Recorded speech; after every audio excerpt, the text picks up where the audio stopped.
If you're gearing up for your Security Plus exam, you know that technical change management is a topic you absolutely have to nail.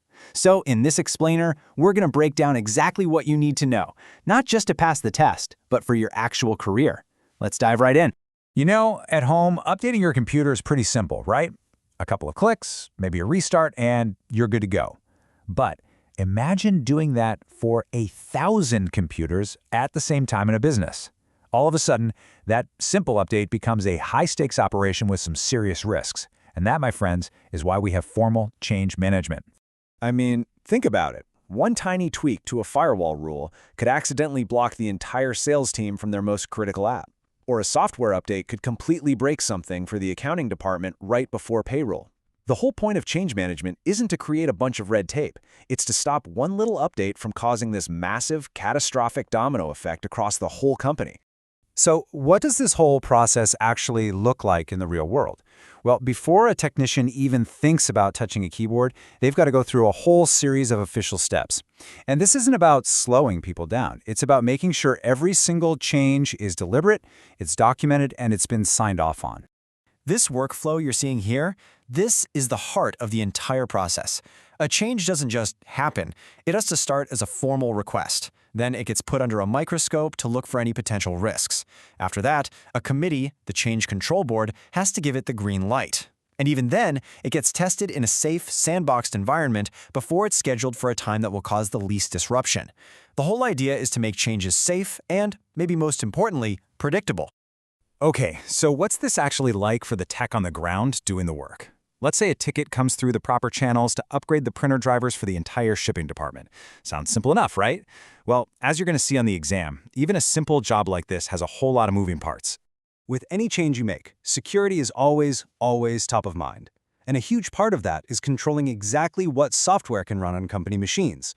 Now, there are two main ways to handle this, and you can absolutely bet you'll be asked to compare them on the exam. What's so interesting here is the totally different security philosophy between these two.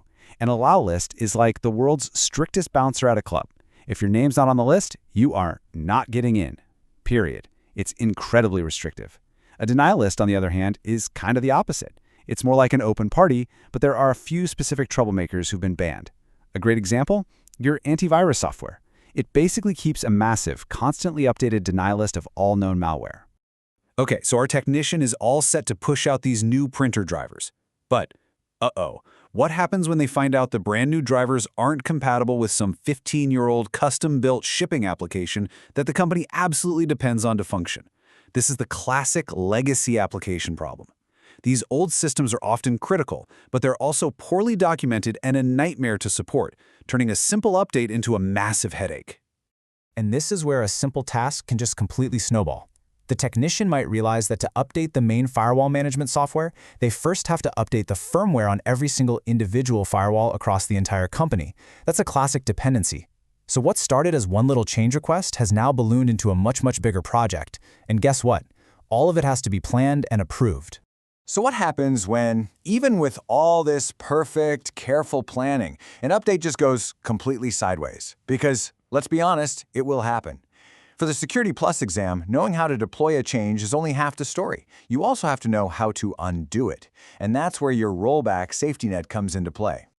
I love this quote from Professor Messer because it just perfectly captures the risk. A technician makes what they think is a minor change to a router configuration. No big deal, right? But without a backup plan, that one change cascades into a total failure. And boom, the entire network is down. Okay, this is so important to understand.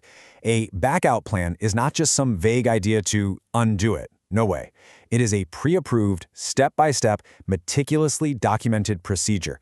Think of it as your emergency escape route that you build before you ever start the journey. It ensures you can get services back up and running fast if something goes horribly wrong. And one of the most powerful tools that makes a good backup plan possible is version control. The easiest way to think about it is like the track changes feature in a document, but for really important things like system configurations. It saves a snapshot of every single change. So if version 5 of a router config breaks everything, you can instantly roll back to version 4, the last one you knew for a fact worked perfectly. All right, let's wrap this up with a quick look at the essential terms you are absolutely going to see on the SYO-701 exam.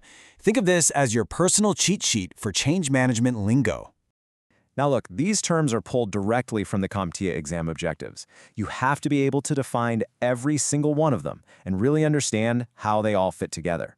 I'd seriously recommend pausing here and quizzing yourself. Can you explain what a maintenance window is? Or who the stakeholders are in a change? Make sure you can. Okay, here is a massive tip for test day. If you're reading a scenario question where a network suddenly goes down, or an app fails, or there's some big outage right after a recent fix, there is a very, very high chance that the correct answer is going to point to a failure in the change management process. At the end of the day, a disciplined change management process completely shifts your troubleshooting mindset. It gives you the documentation, the history, and the procedures to know exactly what changed, when it changed, and who changed it. And that right there, that's the key takeaway for your exam and maybe even more importantly for your career in cybersecurity.